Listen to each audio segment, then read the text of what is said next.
I'm Dr. Sarah Ballantyne of thepaleomom.com, and this video is all about trans fats, which ones are bad and which ones are actually good. Now, you've probably heard about how horrible trans fats are, hydrogenated oils, and they're linked to chronic disease. The science is pretty unequivocal, and that's why there's really intense labeling laws now for trans fats. But let's talk about what trans fats actually are. So a fatty acid, the building block of a fat, is really just a long chain of carbon molecules with hydrogens like popping out the side all the way down. At one end, there's a hydroxyl group. This is what actually makes fatty acids an acid. Now, if a fatty acid is saturated, that means that all of the hydrogens that could possibly be attached to a carbon atom are there. So all of the carbon atoms are linked together by single bonds, and there's as many hydrogens as can possibly be attached. You get a long, straight chain of carbon atoms. How many carbon atoms you have in that chain determines exactly what saturated fatty acid you have. Now, carbon atoms can also be attached by a double bond, but that takes the place of a hydrogen atom. So now it's unsaturated because it doesn't have as many possible hydrogen atoms attached to that carbon chain as possible. If there's one double bond between any two carbons in that entire chain, it's a monounsaturated acid. It's unsaturated because it's missing two hydrogens where the double bond is. And it's mono because there's only one double bond. If there's two or more double bonds, then you have a polyunsaturated fatty acid. Now here's where the trans comes in.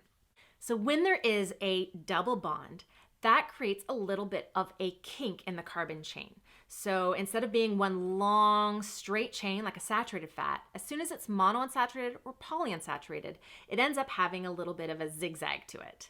Now the difference between a cis and a trans double bond is how big that kink is.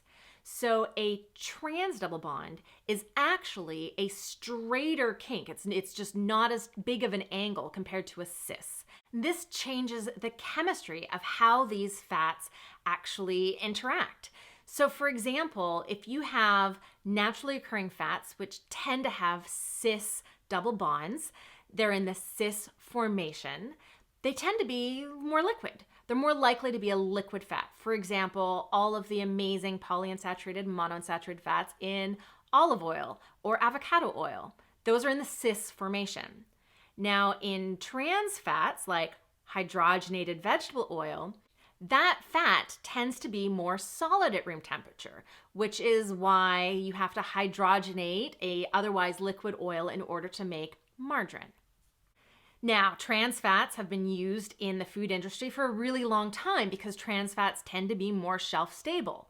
But we now know that their consumption are linked to a variety of health problems. Probably the biggest concern is that consuming hydrogenated oils, trans fats, increases cardiovascular disease risk factors. So we know that when you consume trans fat, it skyrockets your LDL and tanks your HDL. LDL is your bad cholesterol and HDL is your good cholesterol. So that's bad. Trans fats also increases inflammation, and inflammation is linked to every chronic illness: cancer, obesity, diabetes, cardiovascular disease, asthma, allergies, chronic kidney disease, autoimmune disease, obesity, everything. It's just not good to consume trans fats. Except, did you know that there are some naturally occurring trans fats?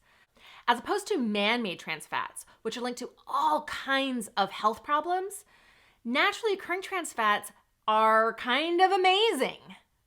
One of the most important and health-promoting naturally occurring trans fatty acids is called Conjugated Linoleic Acid, or CLA for short. CLA is naturally found in the fat from ruminants, animals like cows and sheep, any animal that chews their cud and has multiple stomachs to digest all of that wonderful grass that they're consuming.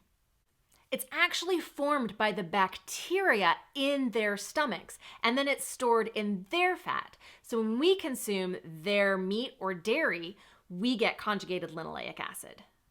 There's a lot more conjugated linoleic acid in the meat and dairy from grass-fed animals than from conventionally raised animals. In fact, there are some researchers who think that the reason why conventionally raised beef, for example, is linked to health problems may be the deficiency in CLA compared to grass-fed beef. Conjugated linoleic acid is known to protect against cancer. It actually induces apoptosis in cancer cells, which is a type of programmed and controlled cell death. So cancer cells, when they're around a bunch of conjugated linoleic acid, go, ah, no, I must die. Conjugated linoleic acid protects against cardiovascular disease. In particular, it seems to reduce heart attacks. And there's a bunch of ways that conjugated linoleic acid seems to protect against obesity. In fact, there's studies that show that just supplementing with CLA can cause weight loss. How cool is that? This might be because CLA seems to be important in insulin regulation. So the more CLA you consume, the lower your risk of diabetes. Yep, CLA is pretty darned cool. CLA seems to protect against the 4 scourges of modern society: cardiovascular disease, cancer, obesity, and diabetes. So consuming more of it is definitely worthwhile. But is it easier to get from a supplement or from food? There's actually a variety of different forms of CLA, and supplements tend to only have 1 or 2 of them. And they seem to work synergistically together, which means we really want to be getting it from whole foods because we're going to get all of the different forms of this amazing fatty acid so they can all work together to provide us with the best health benefits. And actually, some studies have shown that supplementation can eventually backfire. So even though we know that consuming more CLA is really, really protective, there seems to be something bad that happens when we consume it in supplement form. And so, for example, some studies have actually shown that consuming high amounts of conjugated linoleic acid in supplement form can actually increase markers of inflammation. So where do you get it from food?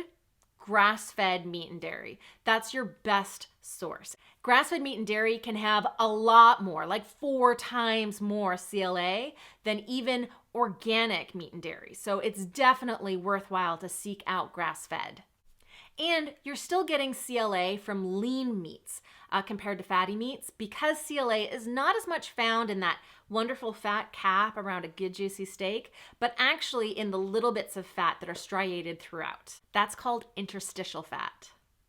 So while man-made trans fats are definitely bad for us and should be avoided at all costs, naturally occurring trans fats, especially conjugated linoleic acid that you find in grass-fed meat and dairy products, is a boon to our health.